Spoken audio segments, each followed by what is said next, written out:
Dios les bendiga mucho en esta hora. Como algunos saben, el pasado domingo tuvimos un tema muy importante para nuestra congregación. Lamentablemente tuvimos algunos problemas técnicos con el internet que hemos estado resolviendo. El sermón prácticamente se interrumpió varias veces y siento una responsabilidad de parte del Señor de poder volver a grabar este sermón y poder presentarlo de una manera completa, fluida, como parte del proceso en nuestra congregación. Y el tema que estamos exponiendo es ¿qué es la iglesia? Y la semana pasada estuvimos tocando acerca del fundador y el fundamento de la iglesia de Cristo. Vamos a estar tocando Efesios capítulo 2, verso 19 al 22. Efesios capítulo 2, versos 19 al 22. Y sigue de la siguiente manera.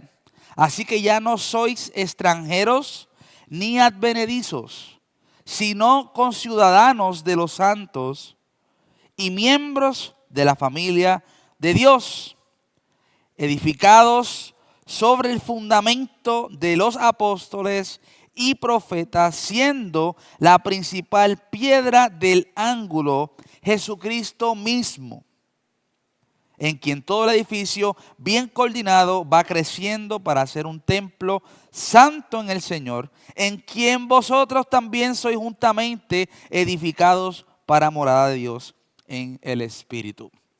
La iglesia no es un club religioso, la iglesia no es un edificio, como ya hemos hablado, es el pueblo santo llamado por Dios para vivir apartado del mundo y reflejar su gloria. Repito, la iglesia no es un club religioso, no es un edificio material, sino que la iglesia es el pueblo santo llamado por Dios para vivir apartado del mundo y reflejar la gloria del Dios Altísimo. Vamos a comenzar teniendo en mente lo que es la situación y el estatus de un emigrante, como si lo ponemos de esta manera, antes de Cristo, todos fuimos espectadores. Todos fuimos espectadores. Cuando yo era pequeño, cuando era niño, yo fui instruido en la palabra, aprendí mucha Biblia. Les he dicho muchas veces que iba a la iglesia 4 o 5 días a la semana, pero aún así era un simple espectador. No tenía estatus de ciudadano. Estaba viendo las cosas desde afuera, porque no fue hasta mis 21 años donde realmente tuve un encuentro verdadero con Jesucristo, y allí fue donde se resolvió mi estatus migratorio. Yo era un emigrante. Yo estaba lejos de la familia de Dios, y aunque nos hacen entender dentro de nuestra cultura de que somos cristianos y pertenecemos a la iglesia, yo me di cuenta que realmente yo no tenía estatus. Yo no era parte de la iglesia del Dios viviente. Sí había sido instruido, había sido enseñado, pero aún no había despertado de mi muerte espiritual.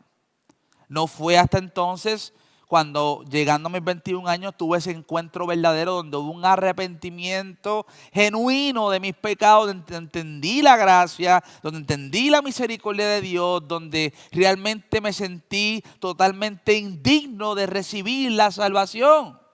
Jamás cuando fui niño o joven pude tener esa experiencia. Y esa es la experiencia del Evangelio, según el Evangelio que encontramos en Marcos capítulo 1, cuando el Señor hace un llamado al pueblo de Israel, a los judíos, allá cuando Él comenzó a predicar en su ministerio, y dijo: la hora se ha acercado, la hora llegó, el reino de los cielos se acercó, por tanto, arrepentíos. Ese es el llamado del Evangelio. Es importante entenderlo, y no fue hasta mis 21 años que fui expuesto, no porque no había sido expuesto antes, pero por primera vez yo entendí lo que significaba el llamado a responder al Evangelio. Así que, teniendo en mente el estatus migratorio, teniendo en mente este ejemplo, este vivo ejemplo, también como nos sucede en los ámbitos espirituales, entramos entonces a lo que es el sermón, lo que es el mensaje. Y vamos a comenzar con qué significa la palabra iglesia, que en el idioma griego se pronuncia eclesia con doble K y significa los llamados fuera. Los llamados fuera. En Mateo 16:18 encontramos esta palabra, la que estuvimos predicando el sermón anterior. Y esta palabra se compone de dos partes. La primera, ek, fuera de. Y la segunda parte es kaleo, llamar. Literalmente significa los llamados fuera. Y este término no es nuevo, hermanos. Este término se utilizaba en el Antiguo Testamento para el pueblo de Israel. La palabra conocida como asamblea.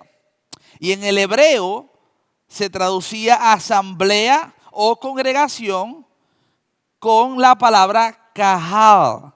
Q-A-H-A-L, kahal, que significa eso mismo, asamblea o congregación. Y lo encontramos en Deuteronomios 4, verso 10. Ahora vamos a estar estudiando en sermones futuros qué similitudes hay entre la iglesia y el pueblo de Israel y qué diferencias marcadas hay entre la iglesia y el pueblo de Israel. Como estuvimos hablando en Mateo capítulo 16, verso 18, el Señor Jesucristo se refiere a Pedro y le dice, sobre este fundamento, sobre esta piedra de ángulo, se edificaría su iglesia. Porque él dice, edificaré mi iglesia. Y enfatizamos esa palabra de mí en el sermón anterior porque realmente tiene mucha importancia. ¿A qué viene esto? Esta palabra tiene un indicativo específico de pertenencia, eclesia. Para Dios no solamente es el nombre de asamblea o congregación. Hay un punto muy importante que muchos de nosotros pasamos por alto, quizás porque no vamos a profundidad y no estudiamos este tipo de cosas. Cuando Él se refiere a su congregación, a su asamblea, a su eclesia, la elevó para referirse a la unión particular de personas que Él personalmente edificaría. La iglesia es un proyecto especial de Dios. Cuando Él llama eclesia sobre su congregación, Él le eleva para referirse a la unión particular. La unión particular de personas que Él personalmente habría de edificar. Cuando vamos a la palabra inglesa, church, que church se utiliza aquí en Estados Unidos por todos lados. Todas las iglesias por ahí, church, Life Church, The Rich Church, todo es church. Esta palabra viene de la palabra griega kuriakon. Así que la palabra inglesa para church viene de la palabra griega kuriakon, que es un adjetivo de kurios. Y kurios significa señor, amo y dueño. Kuriakon se utiliza para referirse a cosas que le pertenecen al kurios, que en este caso, ¿quién es el dueño y quién es el amo y quién es el Señor? El Señor Jesucristo. Vamos a tocar dos versículos que traen este punto. Es 1 Corintios 11, 20, refiriéndose a la cena del Señor. Y se utiliza la palabra en este versículo que tenemos de ejemplo como kuriakon. Y dice así, 1 Corintios 11, 20. Cuando pues ustedes se reúnen, esto no es comer la cena del Señor. Ahí encontramos la palabra kuriakon. Encontramos ahí esa palabra. La cena del Señor, porque la cena le pertenece al Señor. En Apocalipsis capítulo 1, verso 10 también encontramos allí, en este verso, una expresión de algo que le pertenece al Señor. Dice Juan, el apóstol Juan, yo estaba en el Espíritu en el día del Señor. Curiacón aquí califica indicando un día que pertenece al Señor. Así que church sale de esta palabra curiacón y enfatiza que la iglesia es pertenencia del Señor. Interesante por demás cuando vemos esto, ¿no? Porque cuando leemos, vuelvo a enfatizo Mateo 16, 18, cuando él dice, y sobre este fundamento, sobre esta roca, edificaré mi iglesia. Enfatizamos, se refiere a la unión particular de personas que él personalmente edificaría. Gloria a Dios, porque nuestro Dios es un Dios personal. Y aunque somos tantos y tantos en el mundo entero, el pastor de pastores, el edificador de todos los edificadores, por excelencia, perfecto, él se encarga de lidiar contigo y conmigo de manera personal, y no podemos escapar de la palabra unión particular.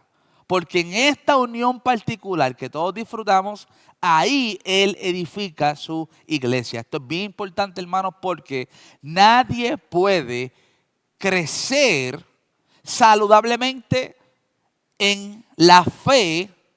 Nadie puede ser edificado saludablemente en la fe si no pertenece a una iglesia local. Y vamos a estar trayendo ese tema la próxima semana. Vamos a estar hablando de la iglesia invisible, la iglesia visible, que son estos términos. Y vamos a hablar de la iglesia universal y también la iglesia local, porque son términos importantes para ver la iglesia desde un aspecto espiritual, desde un aspecto físico de lo que parece verse, también de lo que es la iglesia universal en el mundo entero, de todos los nacidos de nuevo, todos los que conforman la iglesia universal, y los que somos parte de una iglesia local, para que en unión particular podamos ser personalmente edificados por el Maestro de Maestros. Gloria a Dios. Iglesia es un grupo, es una asamblea particular, única, congregación de Jesucristo. Tiene pertenencia. No existe otra institución sobre este planeta que tenga mayor importancia que la iglesia de Cristo. Importante. Fuera. ¿Por qué los llamados fuera? ¿Qué significa esto? Dios nos ha llamado fuera de un mundo de pecado. Dios nos separó. Aquí viene también el término santo o santidad, porque Dios nos hizo un pueblo santo, lo que significa que realmente Él nos separó para Él. No tiene que ver con perfección, tiene que ver con separación. La santidad tiene que ver con separación. Nos llamó fuera del mundo de pecado. Y esto lo afirma Efesios capítulo 2, versos 1 y 2. Y lee de la siguiente manera: y Él os dio vida a vosotros cuando estaban muertos en vuestros delitos y pecados, en los cuales ustedes anduvieron en otro tiempo, siguiendo la corriente de este mundo, conforme al príncipe de la potestad del aire, el espíritu que ahora opera en los hijos de desobediencia, entre los cuales también todos nosotros vivimos en otro tiempo en los deseos de nuestra carne, haciendo la voluntad de la carne, de los pensamientos, y éramos por naturaleza, la palabra es importante, éramos por naturaleza hijos de ira, lo mismo que los demás. Éramos parte de este bonche, éramos parte de ese club de muertos en nuestros delitos y pecados. Pero de ahí nos llamó el Señor Jesucristo. Fuimos llamados fuera de ese grupo, fuimos llamados fuera de ese dominio, de esa esclavitud del pecado. Fuimos llamados fuera, fuimos separados para Él. Primera de Pedro, capítulo 1, versos 15 y 16. Dice así la palabra del Señor. Sino que como aquel que os llamó es santo, sed también vosotros santos en toda vuestra manera de vivir. Porque escrito está, sed santos porque yo soy santo. Fuimos llamados fuera a salir del mundo de pecado para ser santos como nuestro Dios es santo. En toda nuestra manera de vivir. En toda nuestra manera de vivir. Meditemos en eso, en esta expresión. Colosenses capítulo 1, verso 13, habla de un traslado. Colosenses capítulo 1, verso 13, dice así la palabra de Dios, el cual nos ha librado de la potestad de las tinieblas. Vuelvo a utilizar la palabra potestad, del dominio, del pecado que Satanás y los demonios presionan sobre nosotros, ¿verdad? Porque nosotros somos pecadores. Yo vivía totalmente dominado por los espíritus, por causa de mi pecado, por causa de mi adulterio, por causa de mi fornicación, por causa de mis mentiras, por causa de mis vicios, del alcohol y de las pastillas y de la marihuana. Yo terminé siendo dominado por potestades, por espíritus. ¿Por qué cedí mis derechos? Era igual de rebelde. Pertenecía al gobierno de la rebeldía de los enemigos de Dios. La palabra establece en Santiago que todo el que no es amigo de Dios se hace enemigo de Dios. Pero así vivíamos nosotros, como enemigos de Dios. Lo que pasa es que muchas veces no queremos entenderlo, no queremos verlo. No lo vemos así porque no hemos escudriñado la palabra de Dios. Pero la palabra es clara. Hay términos muy difíciles y fuertes que a veces no podemos digerir ni podemos tragar. ¿Por qué? Porque simplemente nos ponen en una posición muy compleja y preferimos ignorarlo o interpretarlo de diferente manera. Pero esta es la realidad. Así que aquí vuelvo y menciona, en el verso 13 del capítulo 1 de Colosenses, Cristo nos libró de las potestades de las tinieblas y trasladado al reino de su amado Hijo, en quien tenemos redención por su sangre, el perdón de pecado. Gloria a Dios, porque fuimos trasladados. Cuando estamos hablando del término, los llamados fuera. Miren quién nos trasladó. Dios el Padre a través de su Hijo Jesucristo nos trasladó de reino. Fuimos cambiados de dueño. Un dueño nuevo nos compró a precio de sangre. Gloria a Jesucristo. Así que ahora, si fuimos comprados, si fuimos trasladados por Dios mismo a través de su Hijo Jesucristo, ¿de quién somos pertenencia? Y esta es una parte muy dura, hermanos y hermanas, porque nosotros pensamos que Cristo, en nuestro egoísmo personal, pensamos que Cristo nos libró para ser libres hasta del mismo Dios. Y eso no es así. Lamentablemente hemos hablado mucho aquí. Tenemos un problema serio con el señorío de Jesucristo. Porque si Él nos compró, Él nos lavó, Él nos limpió, Él nos libró del diablo, Él nos libró del juicio venidero, nos libró de la ira misma de Él. Pero ¿saben qué? No queremos vivir para Él a diario. Hay una resistencia constante en nuestra vida. Pero somos su pertenencia. Le pertenecemos a Él, fuimos comprados. Y obra el Señor para que podamos entender esto con el corazón. Juan 17, 16 expresa el Señor orando. Jesús orando al Padre en esa oración de intercesión personal. Oraba el Señor diciendo, no son del mundo, refiriéndose a los suyos. Ellos no son del mundo, como tampoco yo soy del mundo. Fuimos llamados fuera, fuimos llamados a santidad, fuimos trasladados de reino a través de nuestro Señor Jesucristo. Romanos 12:2 Otro capítulo que mencionamos bastante, ese versículo 1 y 2. Importante, hermanos. No se conformen en este siglo, sino sean transformados a través de la renovación de vuestro entendimiento. Y hemos hablado muchas veces de esto porque solamente esto se puede lograr a través de la palabra de Dios y en oración constante.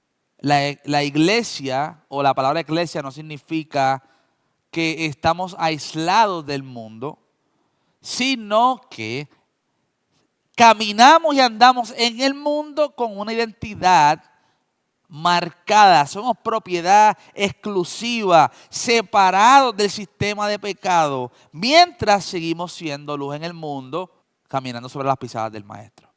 Traíamos un ejemplo acerca de lo que era el layaway. En los tiempos de antes, hoy en día, las aplicaciones para crédito llueven. Ahora la tecnología ha hecho un avance fuerte en lo que es el poder comprar y pagar luego con intereses, pero en los tiempos de antes el layaway era bien famoso porque uno iba con una cantidad específica que te requerían o con la que tuvieras. Voy a separar este artículo con $10, voy a separar este otro artículo con 20 o 50 dólares y lo voy a ir pagando poco a poco hasta que ya llegue a saldarlo y ya me lo puedo llevar a mi casa. Literalmente cuando usted separaba un artículo, en los tiempos de antes quizás no llovían, la producción no era como hoy, que es masiva. Pero las tiendas, por lo menos en Puerto Rico, en nuestros países, lo que llegaba allí estaba, tú lo reservabas y eso era único. Por lo tanto, se separaba aparte ese artículo. Si estaba en vitrina, lo separaban a la parte de atrás y estaba puesto en layaway, esperando a que el dueño terminara de pagar su precio para poder entonces ir a las manos del dueño. Así que queremos traer este ejemplo a nuestra mente. Nosotros fuimos separados completamente, fuimos reservados, fuimos puestos parte de este mundo aparte, ¿verdad? Fuimos puestos aparte y tenemos un uso particular en esa separación que Dios hace de nosotros. Volvemos a Efesios capítulo 2, verso 19, ya habiendo explicado lo que significa la palabra eclesia, y vamos entonces al verso 19 de Efesios 2. Así que ya ustedes no son extranjeros ni advenedizos. ¿Qué significa esto de extranjeros y advenedizos con lo que venimos hablando de la palabra eclesia? Extranjero significa una persona ajena, un forastero, alguien que no pertenece a un territorio o nación. Por ejemplo, como comenzamos a hablar al principio, cuando uno es un inmigrante, yo vengo quizás de Puerto Rico y si no tuviera seguro social, yo no tuviera estatus en esta nación.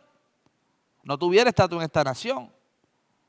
Por lo tanto, un extranjero es un forastero, alguien que no pertenece a un territorio o nación. Y el versículo comienza diciendo, ya no somos. ¿Por qué? Porque antes éramos extranjeros y éramos advenedizos. Pero él está hablando en este término. Ya ustedes, los nacidos de nuevo, los que han creído en Jesucristo, los que se arrepintieron de sus pecados, los que pasaron de muerte a vida, los que pertenecen a la congregación separada, los llamados afuera, los santos, ya ustedes no son extranjeros ni advenedizos. En la cultura greco-romana y judía, un xenos, que es la palabra utilizada aquí, era alguien que no tenía derechos de ciudadanía. Estaba en el lugar, tenía una percepción de los demás que quizás podían gozar de los derechos de ciudadanía, pero ellos no. Así pasa con muchos hoy en día.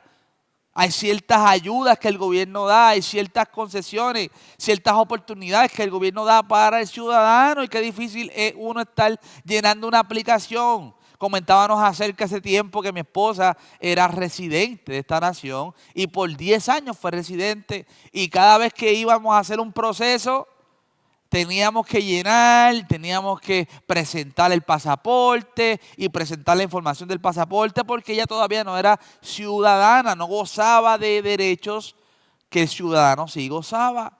Y qué difícil y triste era poner, no, no es residente, alien resident. Y para estos tiempos, al igual que hoy, esta palabra se utilizaba allá y era alguien que no tenía derechos de ciudadanía. Antes de Cristo los gentiles eran excluidos. Los gentiles, todos los que no eran descendencia del pueblo de Israel, no eran parte de la asamblea del Dios viviente. Pero ahora, Pablo hablándole en contexto a Éfeso, que era una ciudad gentil, él les dice a ellos, ¿saben qué? Ustedes ya no son extranjeros, ya ustedes no andan sin estatus. Ahora ustedes son parte de la familia de Dios. Tremendo esto. Advenedizos, paroikoi, esa es la palabra que está ahí. Residente temporal, como le hablé de mi esposa fue tiempo residente temporal. Un extranjero que vive en un país sin derechos plenos de ciudadanía. Y antes de Cristo, los gentiles podían estar cerca del pueblo de Dios y quizás, como estábamos hablando, ¿verdad? Muchos admiraban. Los judíos rechazaban mucho a las otras naciones, se consideraban superiores a ellos.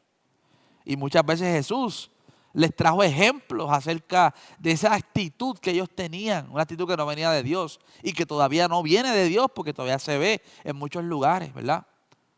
Y oramos para que se conviertan a Cristo y puedan experimentar esa humildad genuina que solamente el Espíritu Santo puede darles a ellos.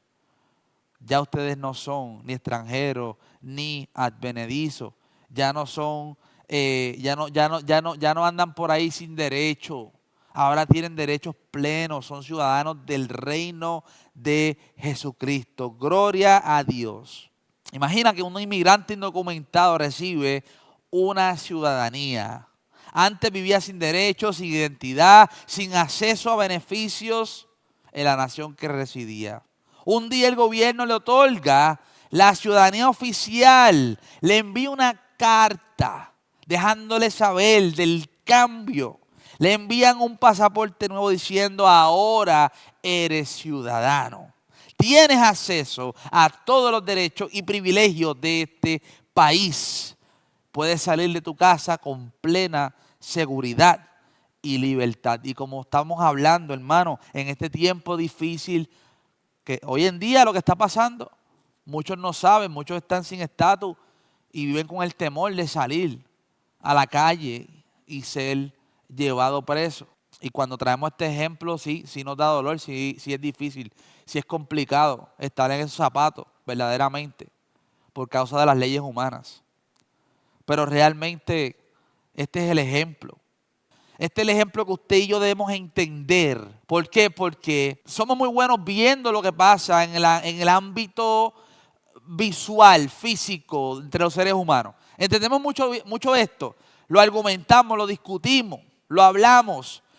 Pero, ¿qué hay de la parte espiritual? ¿Qué hay de este estatus espiritual? ¿Qué hay de estos ejemplos que la palabra nos presenta a nosotros? Verdaderamente lo hemos entendido. Lo hemos entendido. Muchos de nosotros muchas veces vivimos como indocumentados. Vivimos diciendo que somos creyentes, que somos cristianos, que llevamos X años sirviendo a Dios, pero tenemos una actitud de indocumentado. Y es como un indocumentado que al recibir esta carta y al recibir el pasaporte, sigue viviendo bajo la condición de un emigrante sin seguridad, sin estatus, sin papeles, sin derechos y sin oportunidades.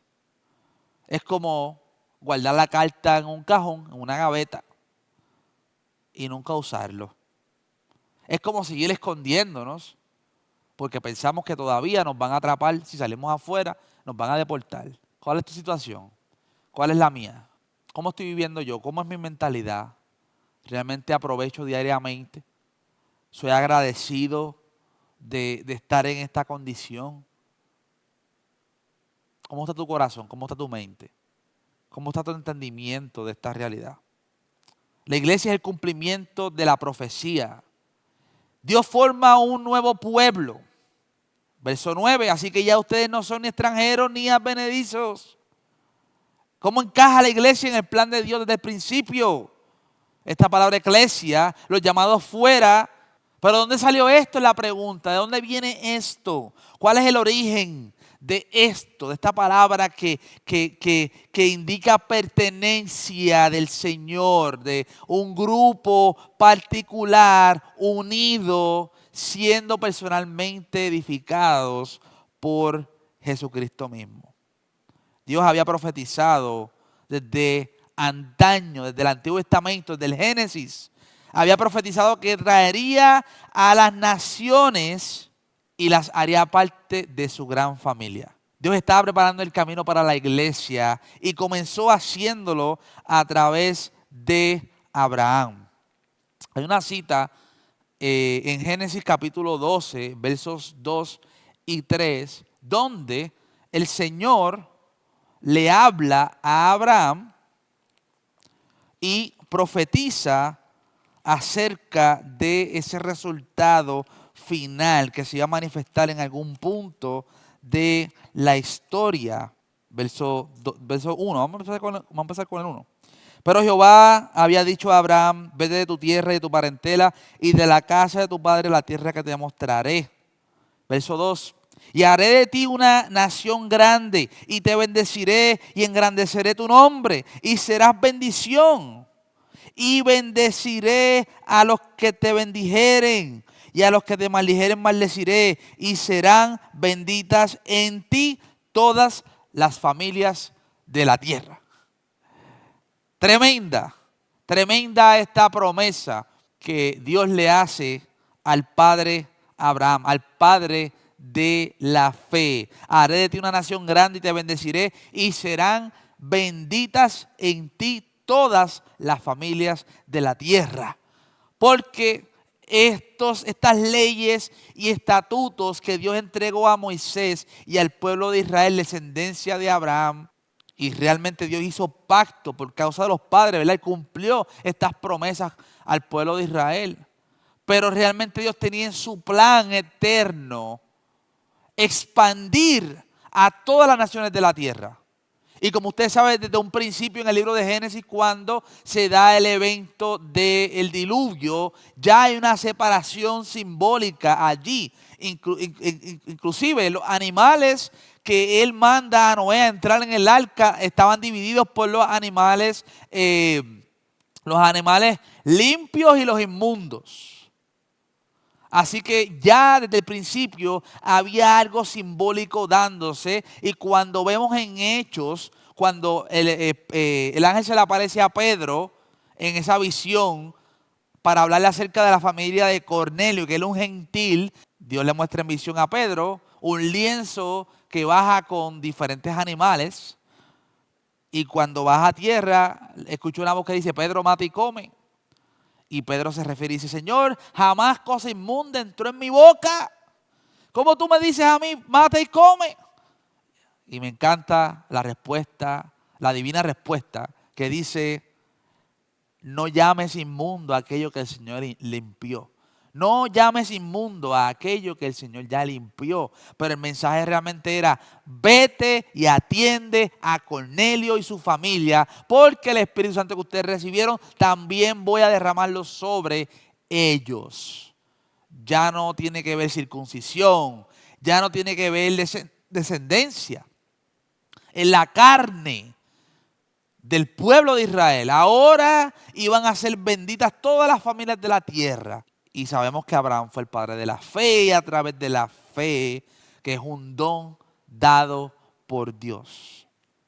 Gloria a Dios por eso. Gloria a Dios por eso. Así que Abraham sería cabeza de un pueblo especial, primeramente Israel, pero no se iba solamente a limitar a los entornos de Israel y de los judíos. Todas las familias de la tierra serían parte de este gran plan, y algún día se manifestaría ese llamado afuera, ¿no? Por todo el mundo, como lo hemos experimentado por 2000 años, por la gracia del Señor Jesucristo. Hoy en día, usted y yo estamos aquí, fuimos llamados fuera. Somos parte de la iglesia del Dios viviente, la iglesia de Jesucristo. Gloria a Dios. Gálatas 3:8, Pablo, hablando de este mismo asunto, Gálatas capítulo 3, verso 8, y la Escritura, previendo que Dios había de justificar por la fe a los gentiles, escuchen bien, previendo la Escritura de antemano, y la Escritura previendo que Dios había de justificar por la fe a los gentiles y no por la ley, no por las obras de la ley, no como el pueblo de Israel vivió, sino que desde Abraham ya Dios venía avisando, ya venía dando algunas señales de revelación de este misterio. De antemano le dio la buena nueva a Abraham diciendo: en ti serán benditas todas las naciones.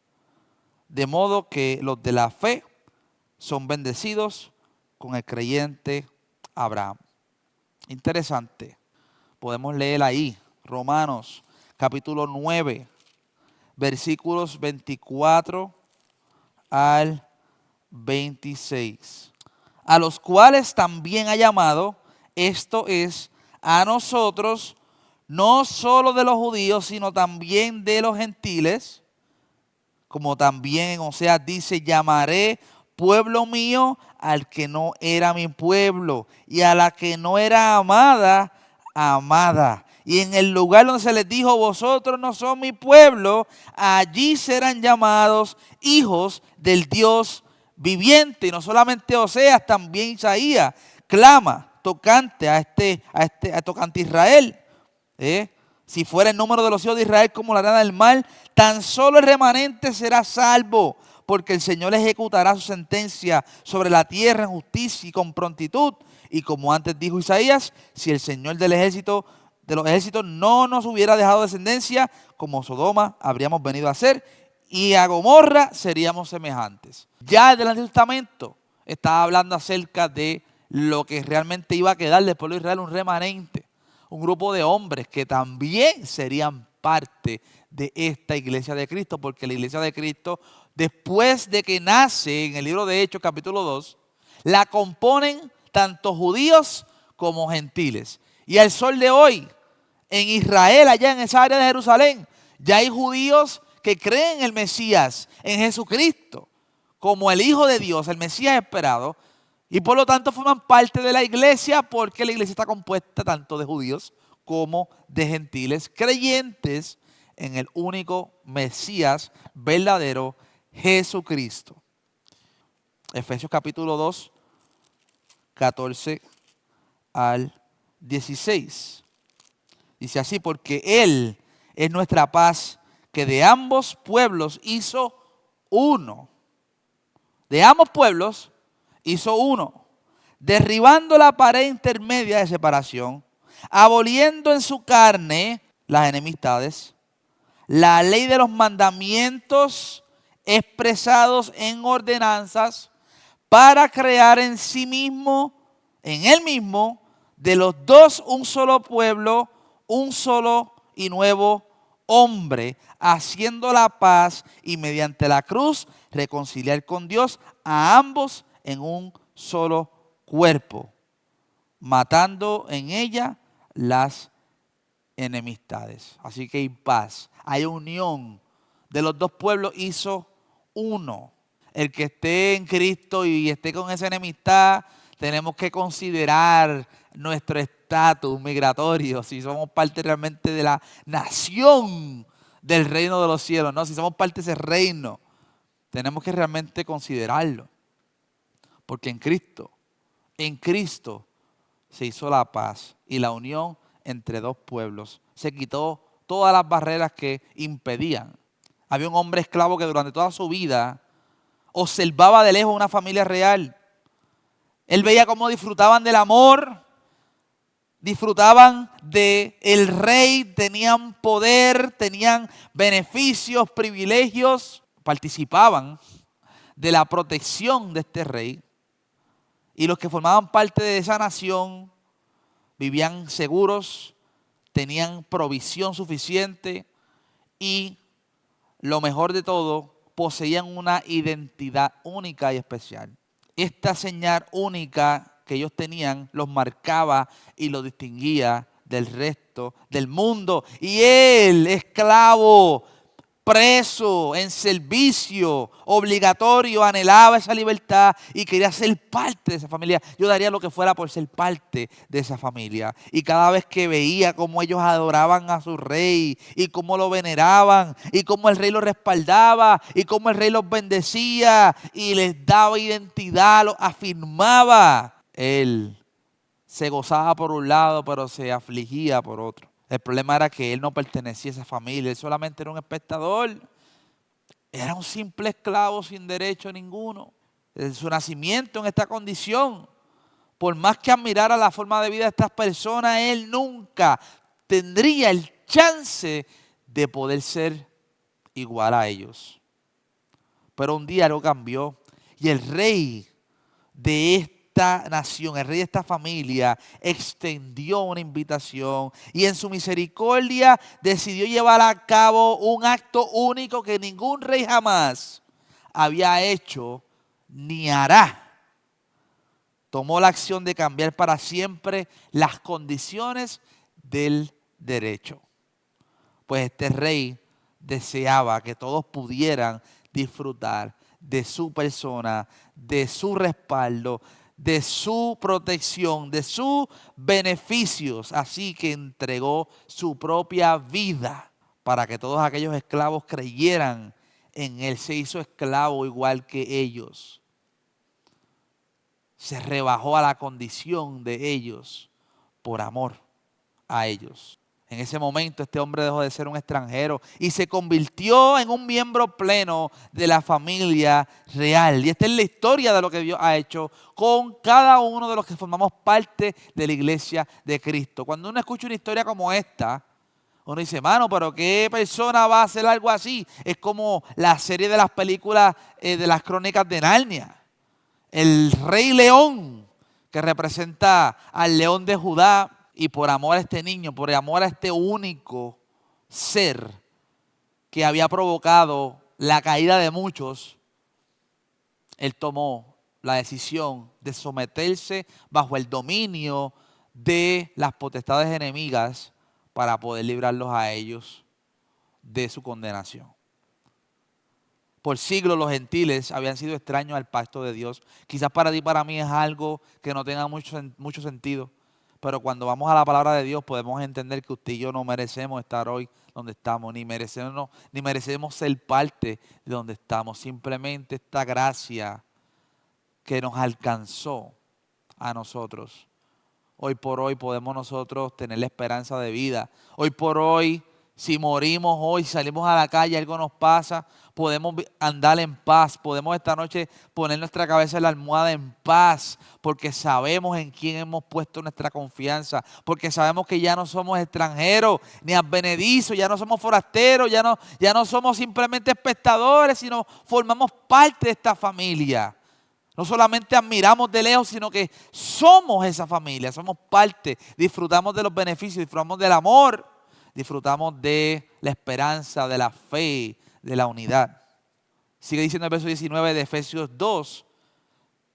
Así que ya no son extranjeros ni advenedizos, sino conciudadanos de los santos y miembros de la familia de Dios. Y no voy a tocar todo lo que está dentro del resto del versículo porque simplemente esto es una introducción a este pasaje, pero tenemos que entender que Dios no solo nos llamó a ser suyos, sino que nos apartó con un propósito especial para ser un pueblo santo.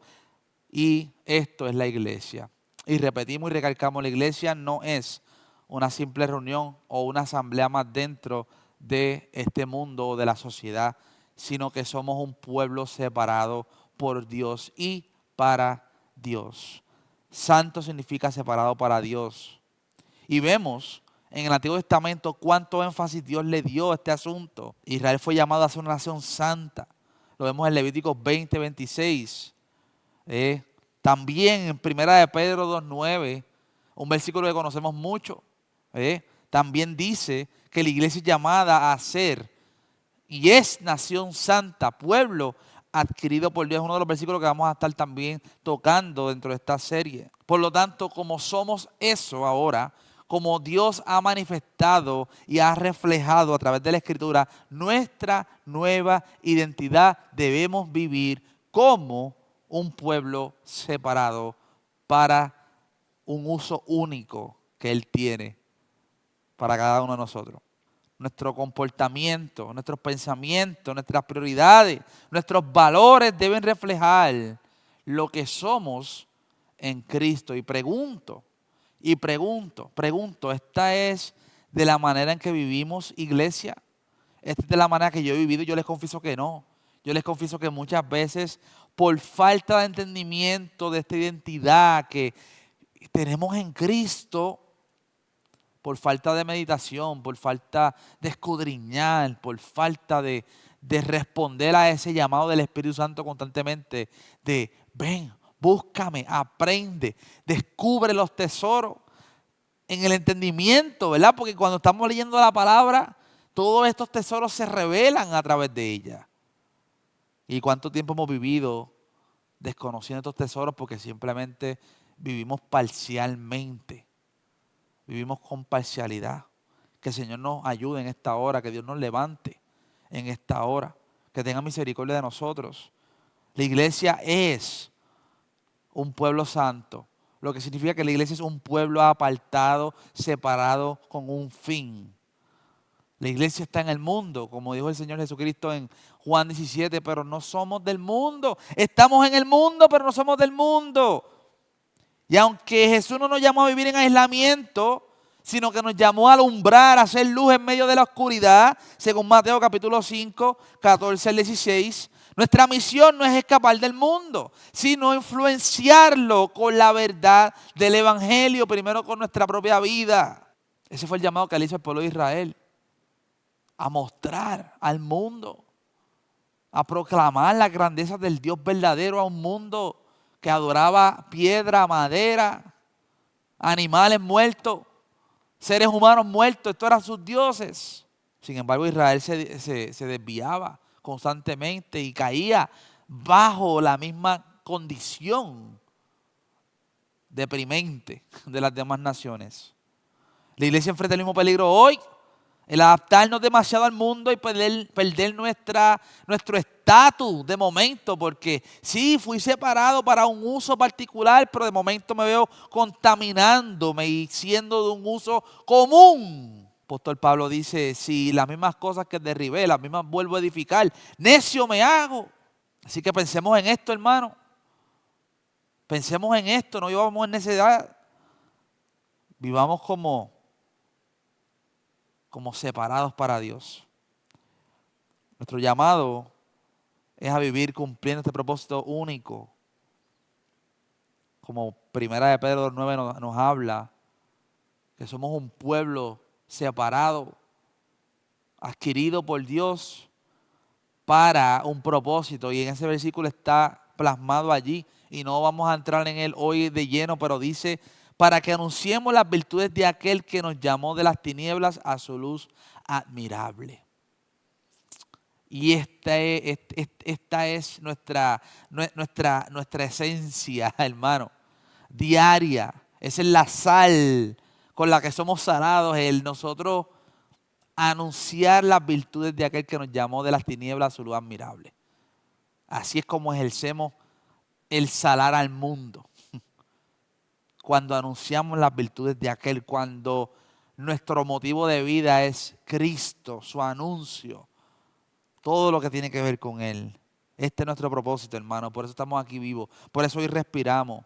Por eso hoy caminamos. Por eso hoy somos llamados a una vida con sentido, una vida con propósito, una vida caminando sobre el plan que Dios determinó para ti y para mí. Así que vivamos con cumpliendo este propósito único. Y termino con esta ilustración. Imaginemos un barco que es diseñado para flotar sobre el agua, como estas embarcaciones grandes que vemos, que cargan contenedores, que cargan peces, otras cargan combustible. Grandes tanques van por el mar cargando combustible. Su propósito es navegar sin hundirse. Y están diseñadas para resistir las tormentas, cualquier circunstancia que se pueda dar en el camino y llegar al destino seguro. Pero hay una regla clave, y la regla clave es: el barco debe navegar sobre el agua, pero esta agua no debe entrar en el barco. Y si el agua entra en el barco fuera de proporciones, este va a perder estabilidad y va a eventualmente ocasionar que se hunda. Un barco puede llegar a su destino simplemente si flota sobre el agua sin dejar que el agua lo inunde. ¿Verdaderamente soy un tripulante identificado de este barco? ¿Vive usted, vivo yo con identidad y misión?